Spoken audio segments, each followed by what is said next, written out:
Really would like to encourage you to think about being generous, not only to the church, but just as you're living life, because I think that we live in a time where kindness and the idea of being, generosity is just like thinking of others. And that sort of can go out the window.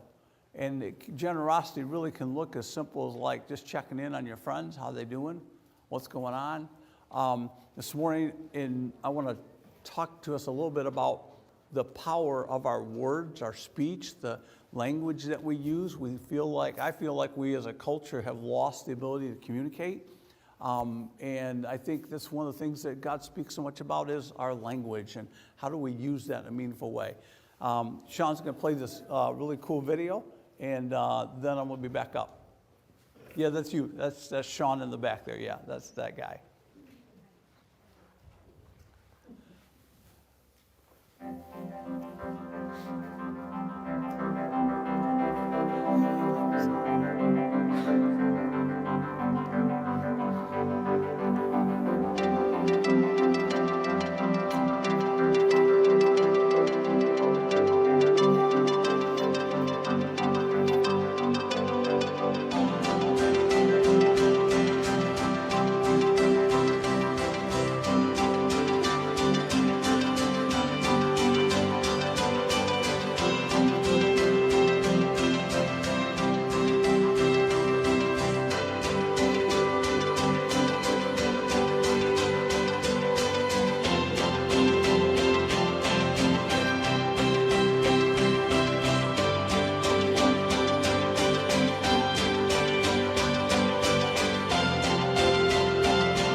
Feel like we do not realize the power that our speech has on one another, and probably the words that have been spoken to us, we could say, influence us in ways that either lift us up or tear us down. Do you remember a couple weeks back when I asked you to get your cell phones out, and I said, look at a picture of yourself? If you remember that, if you're in the service, I asked you to say, hey, just pick any picture of yourself. And then we did a little social experiment. I think it's true. When you look at a picture and you're in it, the first thing you do is look at yourself. Rarely do you look at the other person. You almost always look at yourself. And I'm willing to bet $5 that the message you have for yourself is negative. When you look at that picture of yourself, the thought, the internal messaging that you have is not one that's positive, it's negative. Willing to bet it. You might be an exception, but I bet by and large, most people have a negative view. Now, I want to ask you something. Where did that come from? Where did it come from? Words that people have spoken to you through the years have accumulated, and they've made impressions on you. So I'm trying to say, if your message is positive, you look at yourself and you're like, you know what? I mean, I'm not a superhero, but I'm okay. Man, praise God, because you've been getting some good messaging. If your message is negative and you view yourself in a negative light and those words are not positive, they came from somewhere. Where did they come from? I heard the story of a couple that was sitting at breakfast, and he was reading his newspaper intently, and the wife was just sitting across from him, and the phone rings, And she picks it up, she's talking, it's a cell phone ring, but she picked up her cell phone and she's talking. She says, hey, Sally, and she said, da-da-da, and she said, oh, what are you guys doing? And Sally says, oh, my husband and I were just sitting here just having coffee and talking to one another this morning. It's kind of pleasant. And so, it was not a long conversation. She hangs up, and this couple, Bill, says to his wife, Tammy, well, what did Sally say? What are they doing? And she said, oh, this sounds so cool. They're sitting there and they're having coffee and they're talking to one another. And so he thinks to himself, and he says, well, we could do that. He says, I'll put some coffee on. So he goes and he makes, a Keurig, and it doesn't take very long, and pours his wife a cup of coffee and pours himself a cup of coffee and picks up his paper and he starts reading it again, and there's this awkward pause and silence. He puts the paper down and he says, well, why don't you call Sally back and see what they're talking about? Because we've lost the art of talking to one another. We shout at one another. We use social media to say how much we make our stances known. But to the people you don't get along with, you don't talk to them. You don't try and understand them. You're not trying to build bridges. You're just trying to reinforce your prejudices. And that's what's happening. That's what's caused this great divide. I heard another story. A couple have been married 50 years, and I thought it was kind of cute. They had, in his mind, had a great marriage. And his wife fell ill and putting things in order. He's talking to her, and he remembered that up in the closet in the right-hand side was one of those boxes you buy at Michael's that you can put stuff in. When they got married real early, she said, look, I'm not keeping much of it, just could that be my own box, my own space? Just never look in there, that's mine. And so he had honored that. But now his wife's not doing so well. And so they're talking, and he said, hey, what about that box up in the closet? Should I look in there? Is there anything in there I need? She agreed maybe it was time to get it down. So they get it down, and as they open it, there's two of these little cup warmers, And he thought that was odd. There was two cup warmers and this wad of cash. He thought it was really an odd combination of things, right? And so he said, what's this about? Why do you have these up in a box in our closet? And she said, well, honey, years ago, my grandma said that whenever we got in a fight and I wasn't happy with you, rather than lashing out at you, I should crochet something and just store it, just as a remembrance of this occasion that we fought, but I kept my mouth shut. Well, you can imagine, the husband's just tears come to his eyes. He's thinking, 50 years. 50 years we've been together, and there's only two of these. All that time, only twice was she really that hot at me.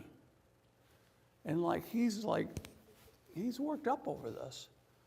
And he gathers himself, and he says, well, honey, what about the wad of cash? We could have spent that. Where's the wad of cash come from? And she said, oh, dear, she said, that's easy. She said, whenever I got a bunch of those together, I would take them and sell them.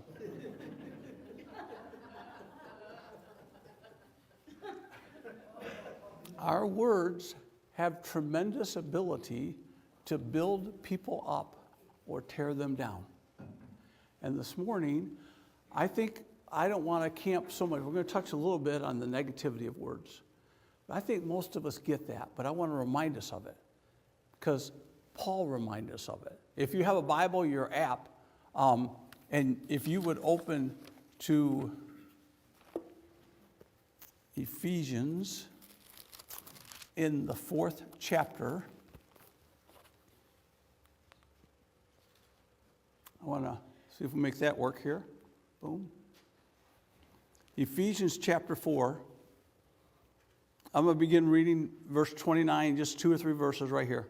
He says, don't let any unwholesome talk come out of your mouths, but only what is helpful for building others up according to their needs, that it would benefit those who are listening to you.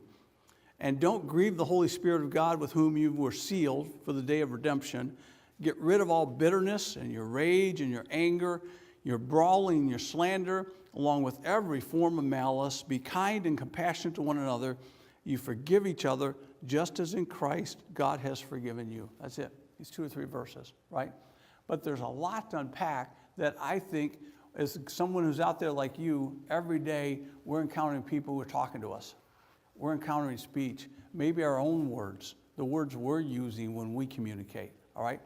Proverbs, Solomon said a long time ago that there is in the tongue has the power of life and death. You have a superpower that can encourage and lift people up, or you can tear them down. It starts, hear me, when you were a kid. Sticks and stones can break my bones, but names will never hurt me, which we know is a lie. Absolute lie. You will heal from sticks and stones a whole lot quicker than you will from somebody who is yelling, berating, talking down to you. Moms and dads, never underestimate the power of your words on your kids. You're so stupid. Why aren't you like your brother? Why can't you get good grades like? And don't tell me it doesn't happen. I grew up with it. I personally grew up with parents who pitted us against each other. I know the damage that is done and caused. And I know what you're trying to do. You're trying to motivate, trying to say, well, why can't you be like? But if you've ever had that, you know it doesn't motivate, does it? It doesn't drive you to want to be better, does it? Instead, it just creates bitterness and anger in you because you feel like you can never measure up. Our words start early with our kids, and they grew up with it, and then guess what? How did you learn how to parent? From your parents. And so you can see how the cycle just goes on and on, unless we break the cycle. Unless we come along and say, it's going to be different in my house, it's going to be different with me. Your words have the power of life and death over your children, over your grandchildren, because your children are raising your grandchildren. Think about how, I just want to, man, how far out this thing can go. And if we could maybe change the verbiage. I read social media. Some of you don't. I understand it. I do. I see what Christians post on social media. I saw right after the Black Hawk and American Airlines accident just a week ago, someone on social media posts, the pilot was a woman. That's where they started their post. And then they went to, but the bottom line was, because she's a woman, she's not qualified. This is the world in which we live. And this person would claim to be a believer. See, I've got no issue if you're not a Christian. Say whatever you want. I don't expect anything better. I don't think God expects anything better from you. But if you would name the name of Jesus, if you would say that you're a Christian, then God does expect something better from you, something different from you, because that is what the world is going to give us. That's what they're going to say. We should be different. Paul says here, Solomon said there, just get it, friends. Your words, your speech, the way you communicate, either can help someone or it can run them into the ground. And I don't know if sometimes it's because we want to, because we want to feel better, because we want to be right. I don't know what it is that drives it. But you know, when you think back about Jesus and how he communicated with people, his harshest words were for the, are you ready? The self-righteous. Jesus had the most to say against the people who thought they were most righteous, not the people that were struggling out there. We in the church just seem to want to beat people up. So these words that we have, I just want you to understand, if I can make a case, what you will say today and this week, don't underestimate the power you have to do good or do harm. And it can be what you post, it can be what you say in your home, it can be what you do in your office. So what does this look like? Do not let any unwholesome talk come out of your mouth. It's just right there. You know what unwholesome means? It's potty mouth.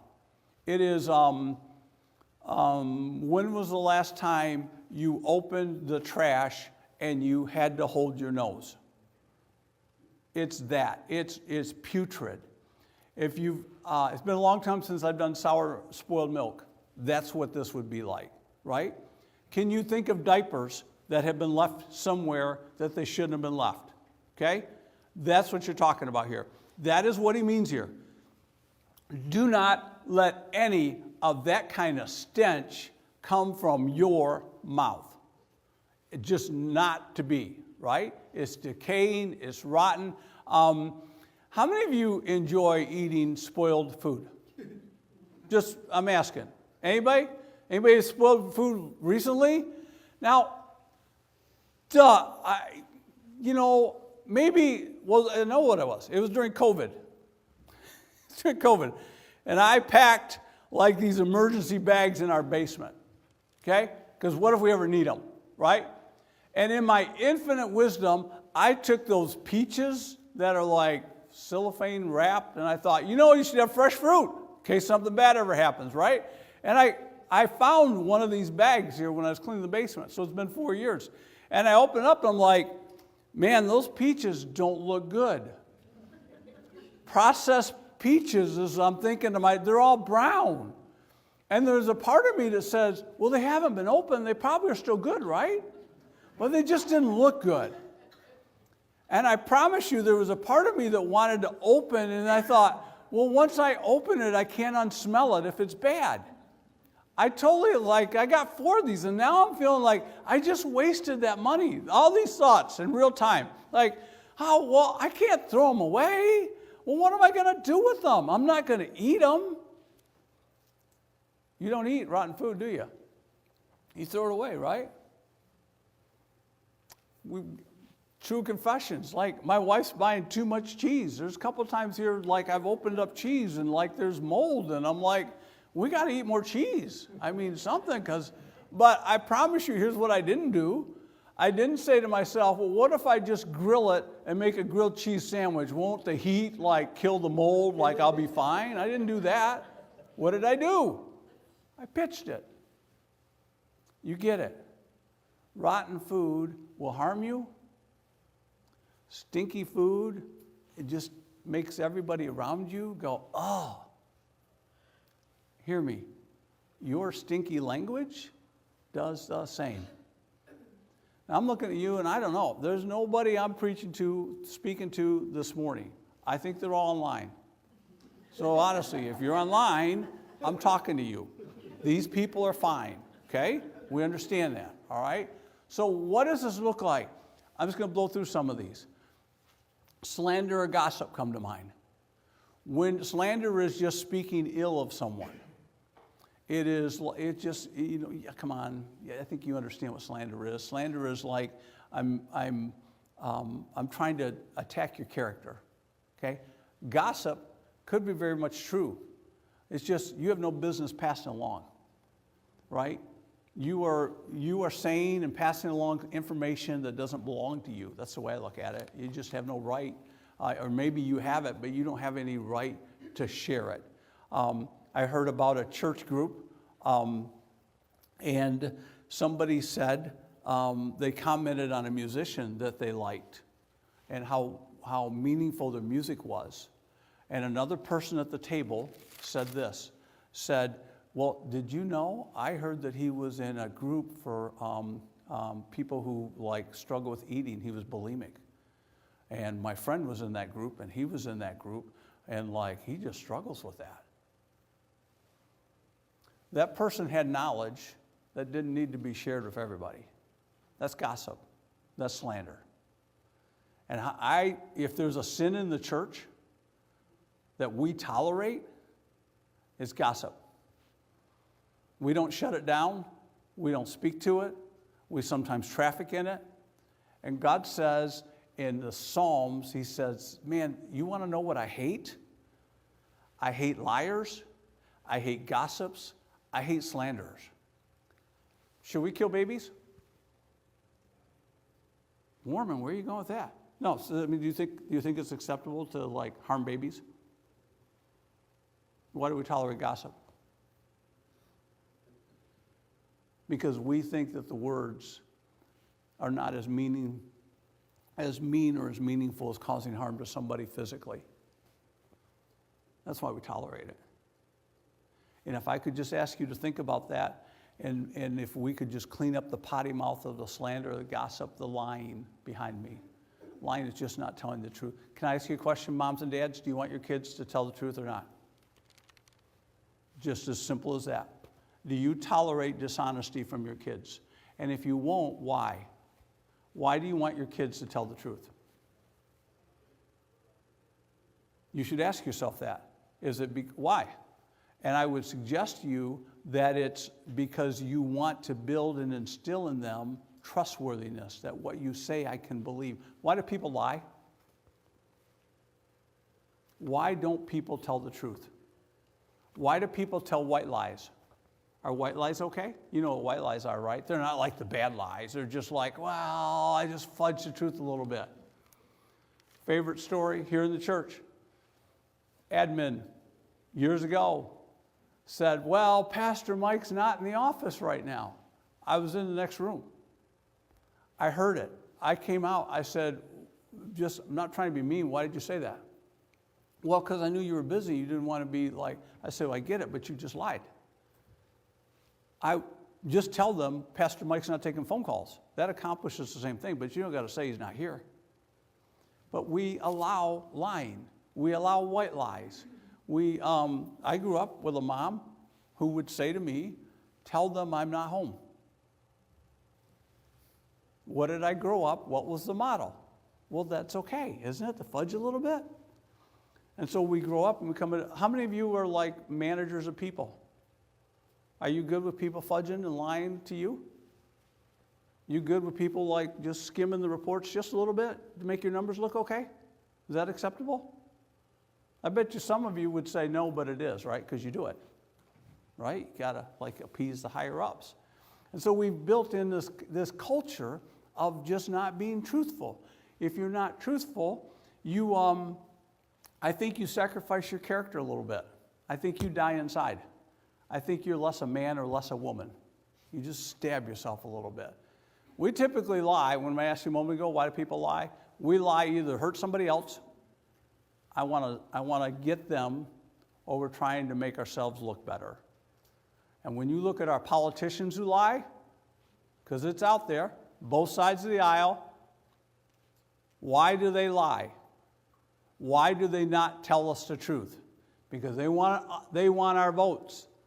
They want you to think they're a little better than they are. They need you. They need your pocket. They need your wallet.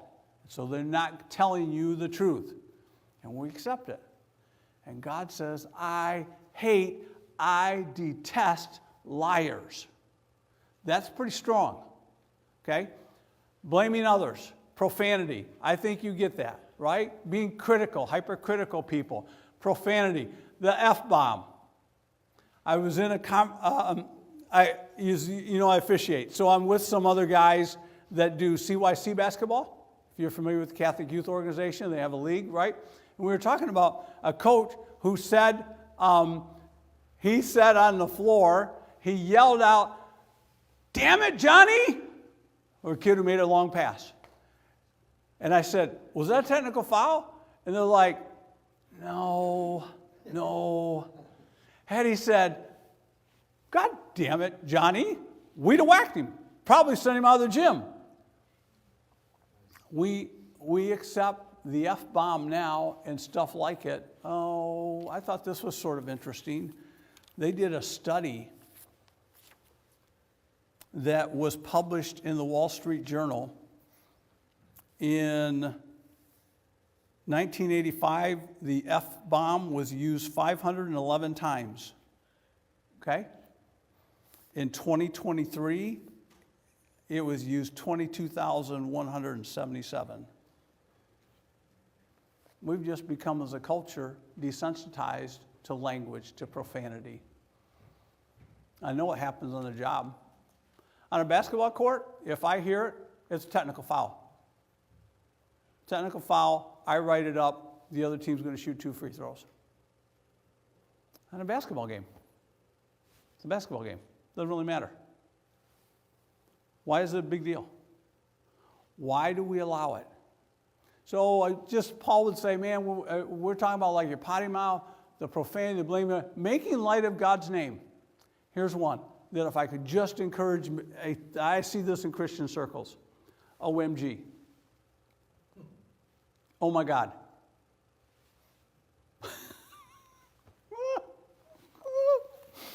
What else did I write down here? There's that one. There's the idea of, holy cow. That's one. Yeah. There's that whole idea. It's just the idea of taking that which is sacred, that which we believe to be true, and we're trivializing it in our language. Making light of eternal realities. What do I mean by that? What I just said to you. Do you think hell is real? I'm just asking, if you think hell is real, you don't have the right to damn anybody. Go to hell.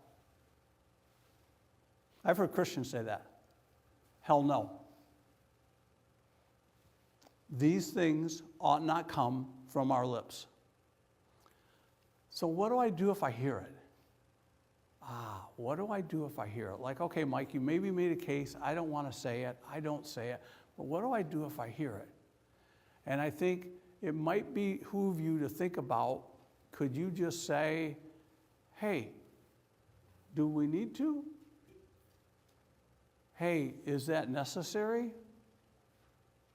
You're not trying to I get this morning one-way communication. I'm up here, you're not. It'd be interesting to have this dialogue about what we could do as a culture if we're living in this.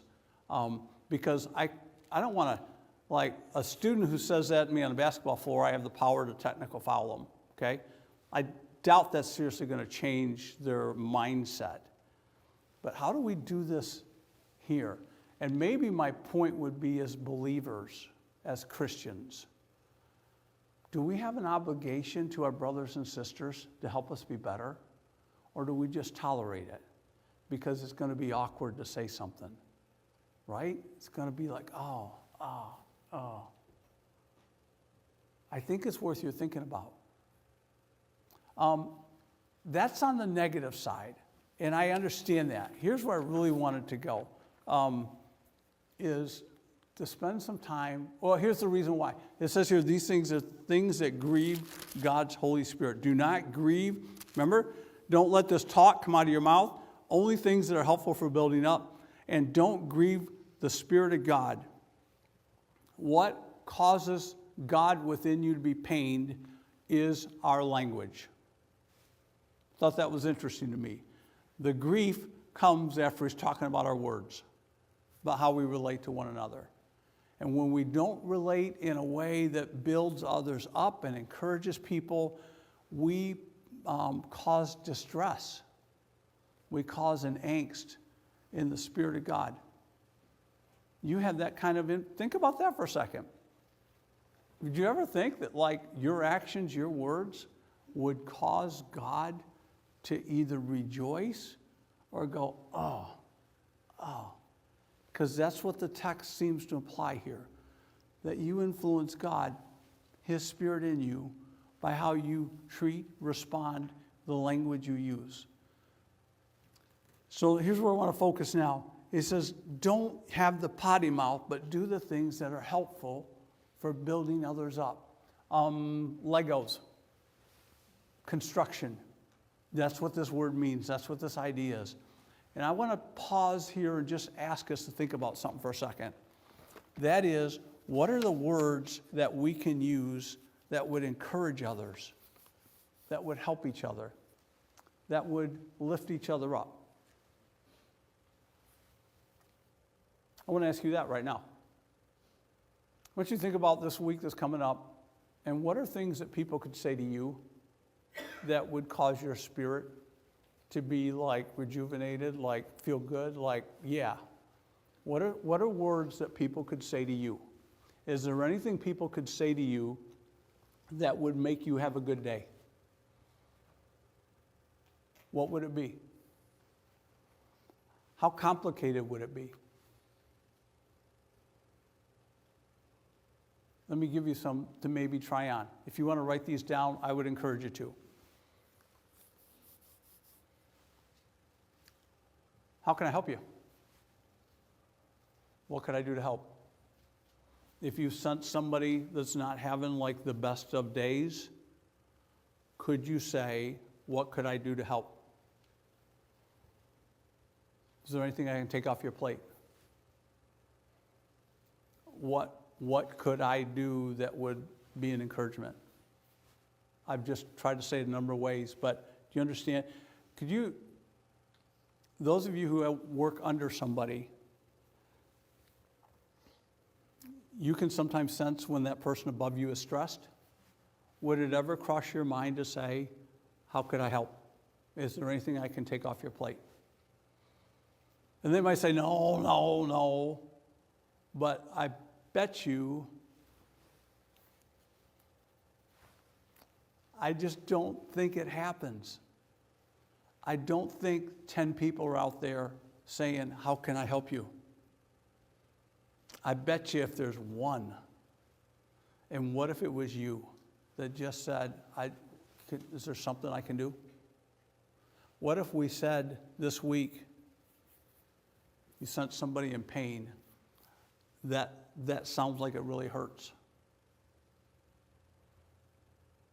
I said that to somebody this week. I was listening, and I said, that really hurts. There's nothing I can really do to alleviate the situation, but I could look somebody in the eye and say, that just really is painful, and I'm sorry you're having to go through that. I'm telling you that even feels weak because it feels like they're going through it. But if you've ever been on that side of it, when you're going through some deep stuff and someone just listened and tried to empathize with you and said, man,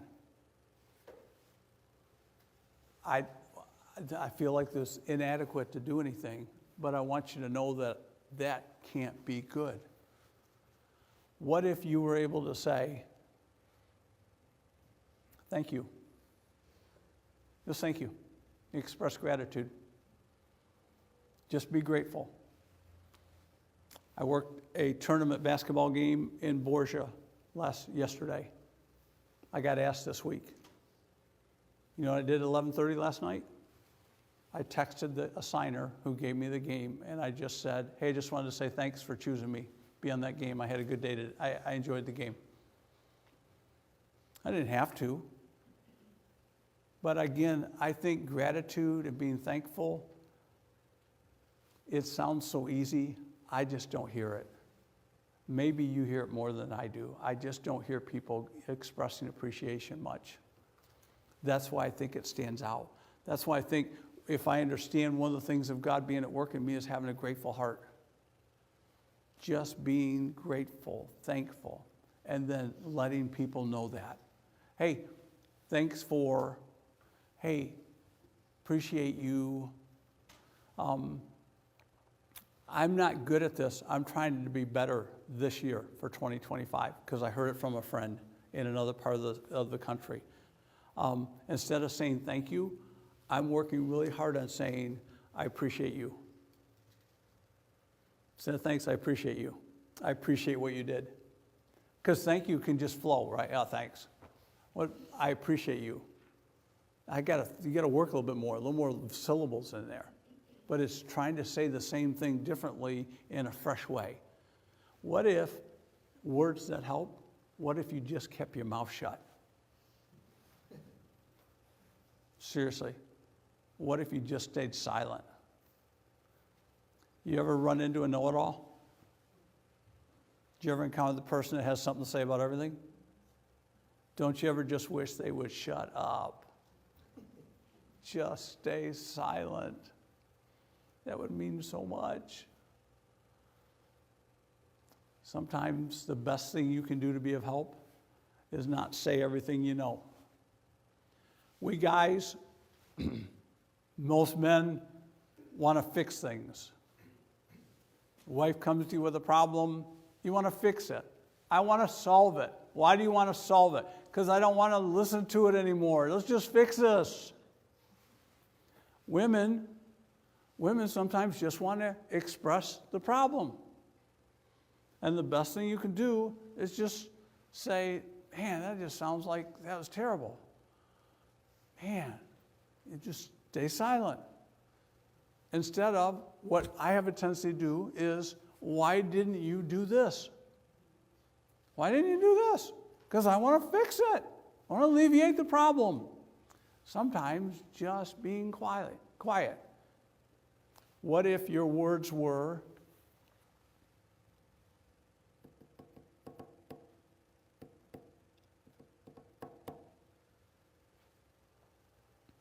I'm really proud of you. Have you said that recently to anybody? I'm really proud of you. I'm proud of the man you're becoming. I'm proud of the woman that you are. I'm really proud of the job you did. I can see you're really trying. Thank you. Keep at it. Just expressing to people that you believe in them. Sounds really wimpy, doesn't it? But isn't that what Jesus does for you? Isn't that the whole story of the Gospels and what Christ has done for people? He believes in us. He encourages us. He loved us when we were at our worst so that we might become our best. I don't say it enough, and I wonder, there are times when I speculate, why don't I say that more to people that are, you get it, there's a certain circle, but why don't we talk like that more? And I wonder if it's because it makes us feel vulnerable. And we don't like that feeling. Like you're going to open up a door and a window and someone's going to see inside you. And you don't want that. That feels weird. It feels all fuzzy, doesn't it? I hope you love your kids. I mean that sincerely. I hope you love your kids. Are you proud of them? It's easy when they're little.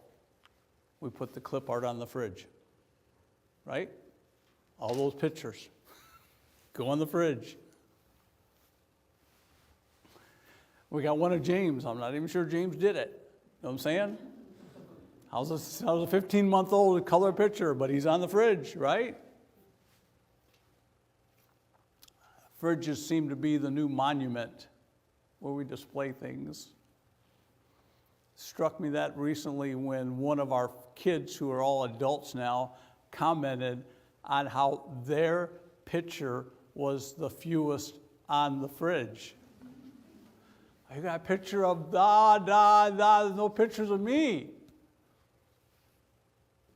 What's that convey? What you're proud of? What you're like, yes.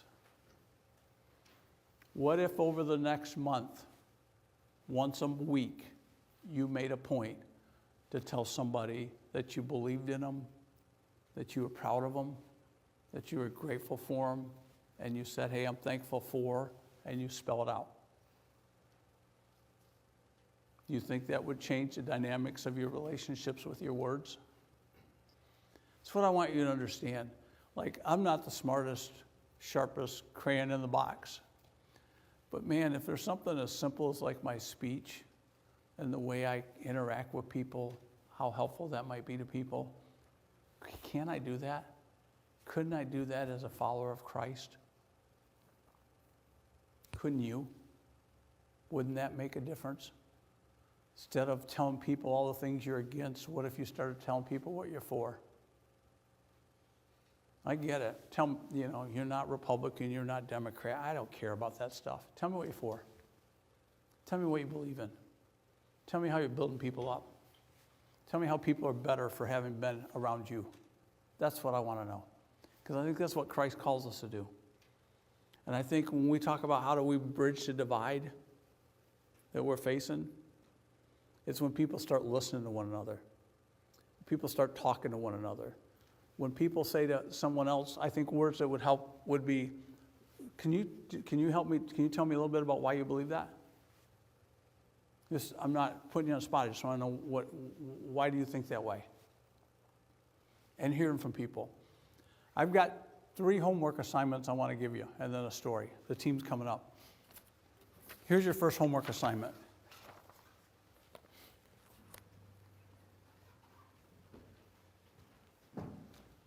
For 2 days,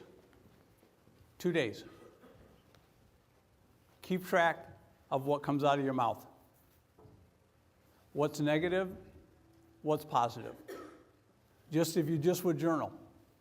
Look back at the day. Hey, your interactions of the day for 2 days, keep track of how much of your language is negative and how much of it's positive. You could do that. That'll give you an early gauge of what's coming out, how you're doing. Okay? Here's a second homework assignment you could have. All right? Once a week, for 4 weeks, write someone a note telling them something positive that you appreciate or that you're grateful for.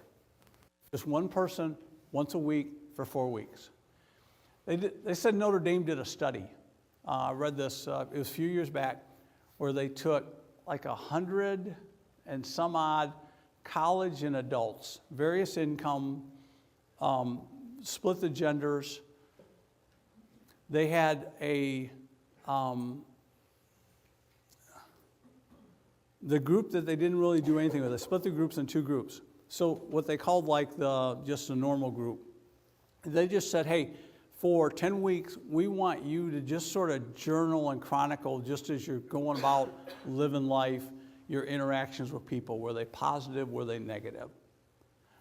The other half of the group, they said, we want you to focus on just being nothing but positive with your language. I mean, if you're tempted to say something negative, catch that as best you can and just use positive language with people. So you got your 2 groups. So they reported after 10 weeks, the focus group, they were asking them, are you happy in life? You feel good about your relationships? Their scores were down. The group that focused on positive language reported being happier, more satisfied, and generally more enthused about the relationships they had. And the only thing that was different between the 2 was the words they used to each other. Once a week for 4 weeks, write a note to somebody and say, I appreciate you. Thank you.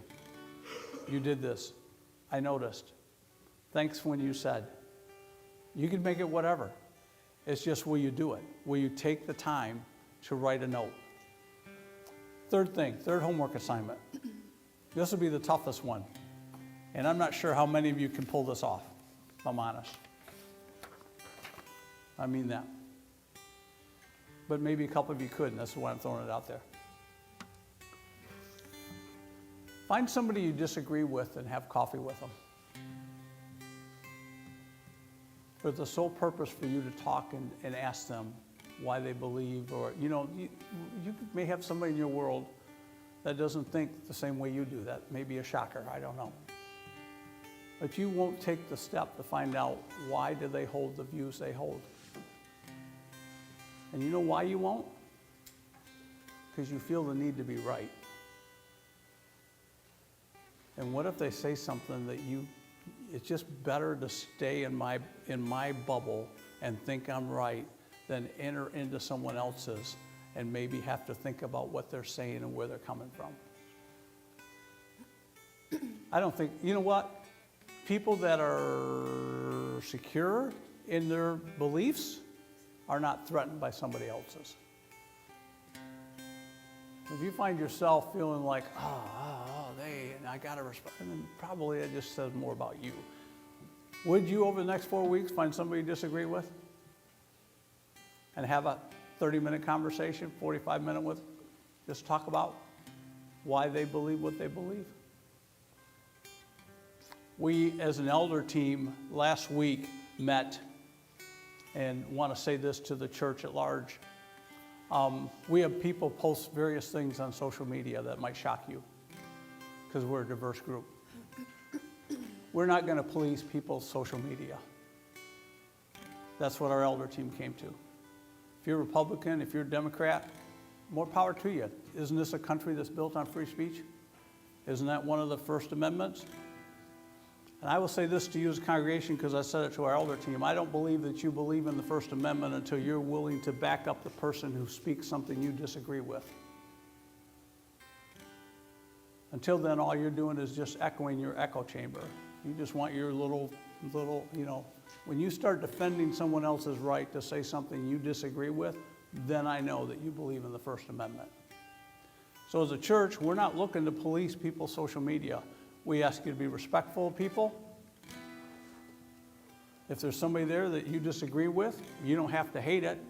I just challenge you to maybe you say, hey, could we get together? Because I'd really like to know why you think that way. That'd be a tough one for you to do, but you could do that, right? We do believe that our beliefs are core, and there are certain things that we think the Bible teaches, and we want to hold people and just say, hey man, look, this is who we are as believers. But some of the extra stuff that's creating buzz in the community, we ask you to be gracious. We ask you to respect people who disagree with you. We ask that you do see these things in love. Because Christ didn't die for your politician. I mean, he did. Jesus didn't die for your political persuasion. He died for the people that hold those persuasions, your brothers and sisters. And I promise you in a church, look around. Wow, it's not many of us. I promise you in this church, there are people who don't think like you. Don't assume they do. I have a couple of good brothers here in this congregation that we don't see our politicians the same. But we, with tears in our eyes, say we will back each other, and we will defend each other's right to think and hold the beliefs they hold. So I think that's what love does. That's what having your other brother's back does for you. That's why I think a church that will do that will be different in this community. So I ask you to think about. Helen tells the story that when Johnny was in 7th grade, she remembers putting duct tape over his mouth because he talked so much in class. They move on through. This class of kids goes through together, and they're at wit's end, their junior year, and so Helen, with this group of kids, says to everybody there in the class, I want you to think about the other people in the class, and I want you to write down one good thing about them. So it'd be me saying to you, you guys go home, or right now, just take out a piece of paper, and you see people, write down something good about them, and then turn them in. And so everybody turned in these papers, everybody in the class, right? So they've now gathered because Mark, who was the student who had duct tape over his mouth, passed away in combat. And they're now at the funeral. And Mark's dad brings out Mark's wallet. And Helen is there and several of the classmates. And he gets out the wallet and he opens it up. And inside the wallet is this paper that teacher Helen had put all the positive comments that his classmates had said about him. He'd carried it with him in his wallet all these years. And people were like, wow. And the dad was saying how much that meant to him, telling Helen how much that meant to Mark. And the thing that I thought was interesting about the rest of the story was that another student said, I keep my list in my desk drawer. And Chuck's wife said, Chuck put his in our wedding album. And Marilyn said, I have mine in my diary. And Vicki reached into her purse and pulled out her list. Don't underestimate the power your words have to change a life. Don't sell yourself short. You can start today. Let's sing with these guys.